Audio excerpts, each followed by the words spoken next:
here's what I like.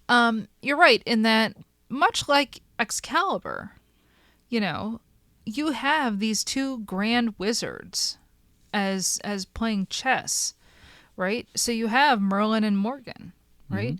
And so it's all about how they position themselves.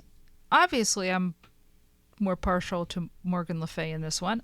If you were watching Excalibur, it would be to Merlin.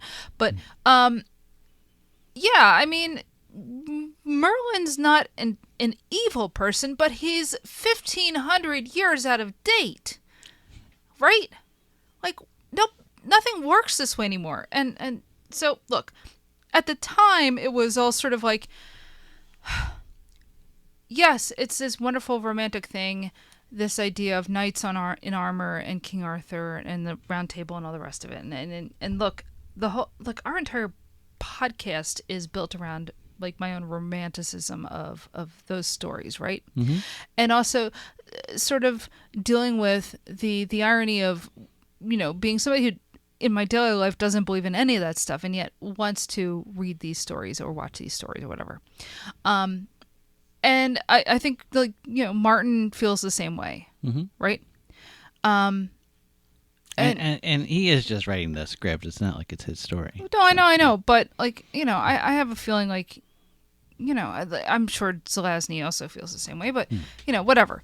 Actually, I don't know much about Zelazny. I mean, I know, you know, I never read, like, Chronicles of Amber or anything like that, but I can't imagine it's that dissimilar, right? Anyway, the point being, I don't know what the point is. You know, the point being that, like, you watch this in, like, 1985 when nobody's all that concerned about somebody trying to make the president into the king of America. I mean, I don't know. Were people worried about that with Reagan? Or were they just thinking that guy's, you know, not all there? I don't think they were worried about that. I think we're more worried about being blown up. Right, exactly. So nobody was really worried about Reagan in the 1980s. And frankly, like, go ahead. Well, I mean, like, we're like worried about, you know, doing dumb things, like dismantling the unions. Well, okay, but nobody was worried that he was going to, like, declare himself king, right? No. Because that's such a stupid thing. Yeah, it is a stupid thing, but Dennis, it is 2025, and Donald Trump is back on the throne, as it were. Yeah, and if you type in the words King of America into Google right now, his picture comes up. Now, I don't know if that's Google just fucking around, just like they've decided that it's the Gulf of America. But if you type those words into Google, that is what comes up. You know what doesn't come up? The Elvis Costello record, King of America. What? Well, I mean, you have to play with it a little bit. You have to say Elvis Costello after King of America. But that's my point. That, like, Donald Trump's face shouldn't come up at all. What got me was, so we were at the Constitution Center. Yeah, last week. We had a day off. Yeah. And so there was... Doesn't happen often. There was these ducks, little rubber ducks, and they all had all the different presidents. Yeah. Except for Trump. Yeah. There was no Trump duck. And there was this one kid that was, like, going through. He was like, oh, can I have a Trump duck? Oh, God. Yeah, like, he was calling them all Trump ducks because, like, any president is a Trump to him because he's so young. Well, oh, God. Yeah. Oh, that's a depressing thought. By the way, I bought the Nixon duck because he was holding up 2 peace signs or victory signs or whatever, and it was so weird looking. I'm just like...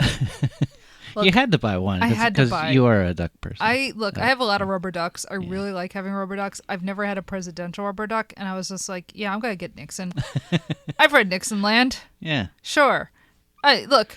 I am not a quack. Richard Nixon was a very bad president. Yeah. One of the worst.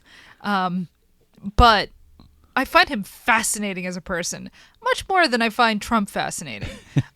No, Trump he's not fascinating. He's exhausting. So anyway, yeah, we are fighting at the real Stonehenge.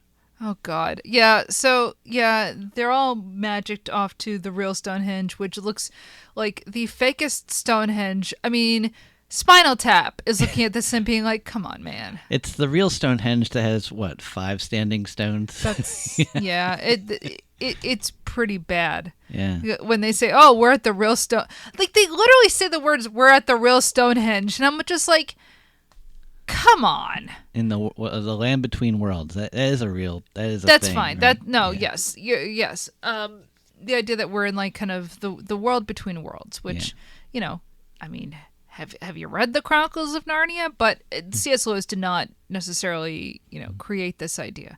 But this idea that there is a world beyond the worlds that people inhabit. And, it's like that kind of greater beyond and fairyland and whatever.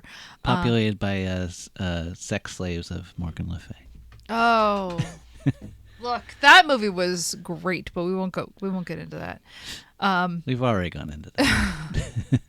No, that was a legitimately good movie. It was. Actually. Like the title is a disservice. But anyway, so they have this like suit of armor Merlin, conjures up, and Lancelot fights this suit of armor in the so-called real Stonehenge that is just some cardboard setup, and defeats the he fights suit of armor while Merlin fights Morgan. Mm-hmm. But he takes away Lancelot's immortality, but Lancelot actually drinks the rest of this potion to make him youthful. Yeah. So he can fight. Yeah. So Lancelot, as you say, gives up his immortality, but he defeats this enchanted suit of armor. And Merlin defeats Morgan. Yeah. And then he's about to kill... Oh, he's lightening up Lancelot, but Lancelot blocks it with his shield, which I don't know how that works. Sure, it's fine. Yeah. Whatever. So Vader grabs the Emperor and casts him down into the giant shaft. I mean, kind of, yeah. It had, vibes of that. Oh, but, very much so. Yeah, and so he breaks his staff. He says, farewell, old friend, or, yeah. I'm trying to think of how it was in Spanish, because we're watching it on YouTube. It was all in Spanish at the bottom. Yeah, all the subtitles were in Spanish, which is great because I need to get better at Spanish. And the thing is that the quality of the picture was so bad. Like the only thing you could see was the Spanish at the bottom and these like blurs.